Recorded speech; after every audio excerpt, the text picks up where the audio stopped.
Hi and welcome back to Trove. This will in fact be our last video for the time being until this game goes completely live and everything's been finished. As you can see, I have got nothing done since the last episode, and there's a reason for that. I basically discovered Defined, but in the meantime I also did some thinking about this. Now,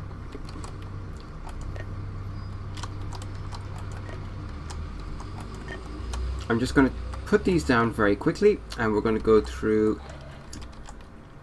the various things that it can be used for. Let's see, we're going to need Infinium probably.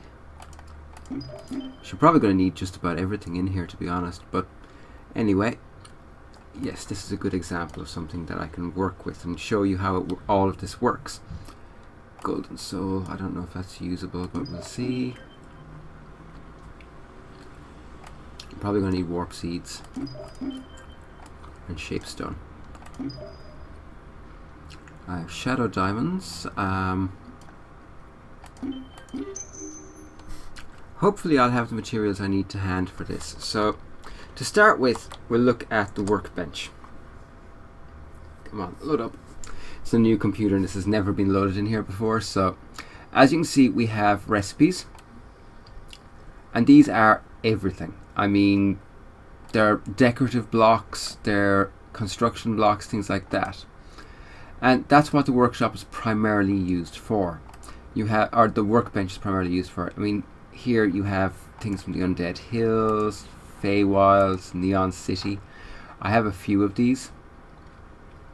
For example, the anodized power cell. To make that, which is just a decorative block, you need robotic salvage, formicite ore, and primal grey, and you add those together and you can make as many as you need. Now, the deconstructor is different. Now, do I have anything that I can... yeah. I don't particularly need that, so... excuse me. So, you take your item, put it into the deconstruct, and you can make flux.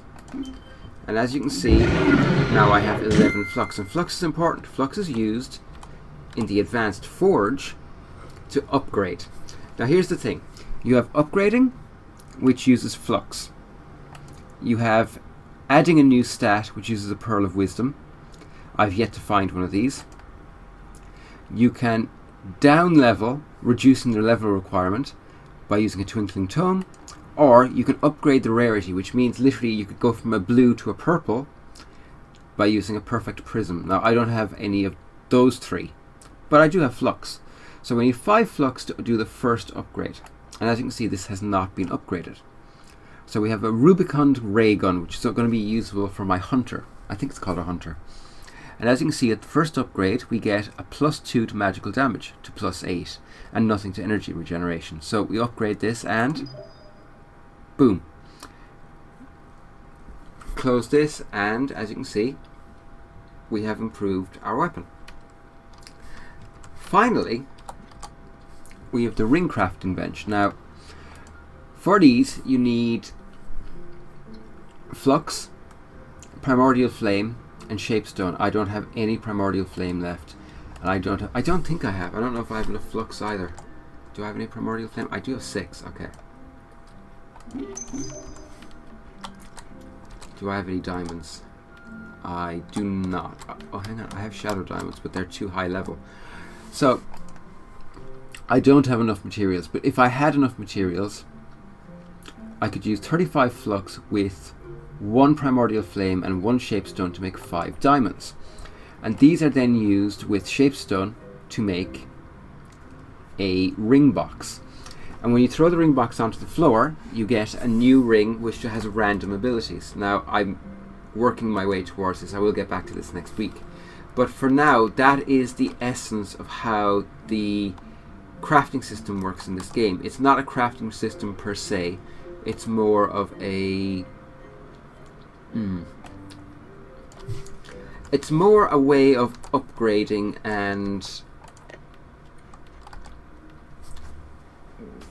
improving your equipment.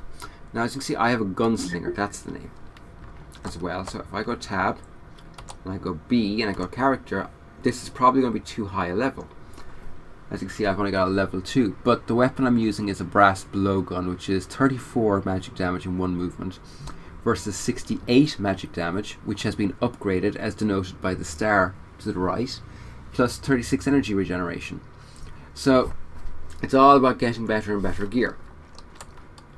Whoops. And we'll go back to my knight. Ooh. Okay. Use a potion to improve. Now, the only last thing that I actually wanted to go through, because I'm not sure that I did, was, first of all, you have levels which gradually get you these skills over time. But you have another thing, which is your mastery rank.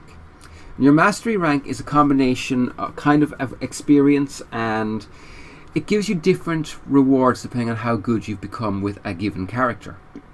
For example, the first mastery rank I got plus 3 to my maximum health, plus 3%. The next one 500 cubits, the next one 100 shapestone, the next one would be a flask of capacity. Then credits, which are like cubits but they're the bought one.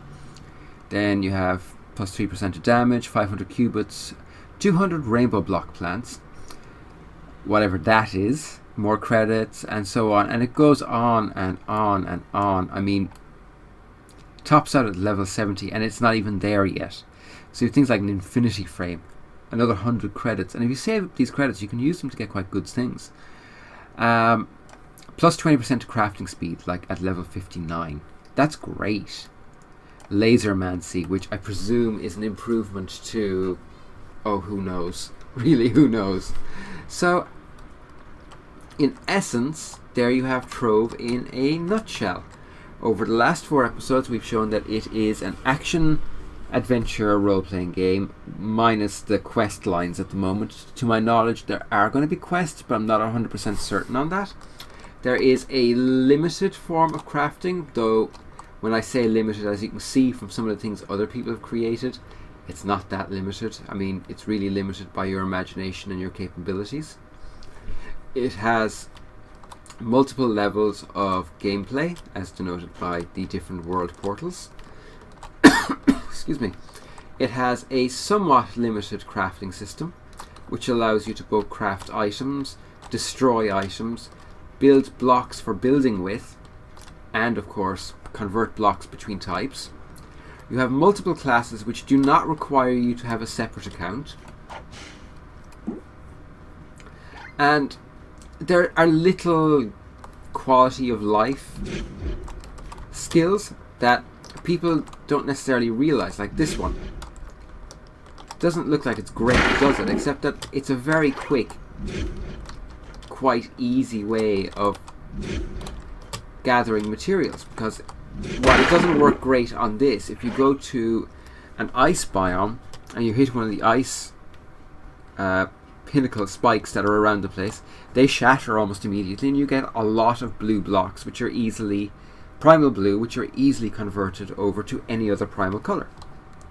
So yeah, I think we will leave it there for now, and I will of course keep an eye on this game, and as time goes by I will, as they add things that are big enough and interesting enough, I will bring back updates here and there. If and when they bring in a full-scale questing system, I may do a complete playthrough. I may even create a new character and do a complete playthrough. But for now, we are done with Trove, and next week we will start touching on something different. In the meantime, my little sister Claire my adopted little sister, has given me 3 Steam games for Christmas. Well, technically 4, I think. Both Portals, Don't Starve, including the Reign of Giants DLC, and the full XCOM Enemy Unknown. So we will have a new Let's Play happening in the new year to replace Torchlight when I have it finished. And I will be touching on something new next week with this series, though I haven't decided what yet. That'll happen over the weekend. But in the meantime, have a great evening, and I will talk to you all again soon. Bye!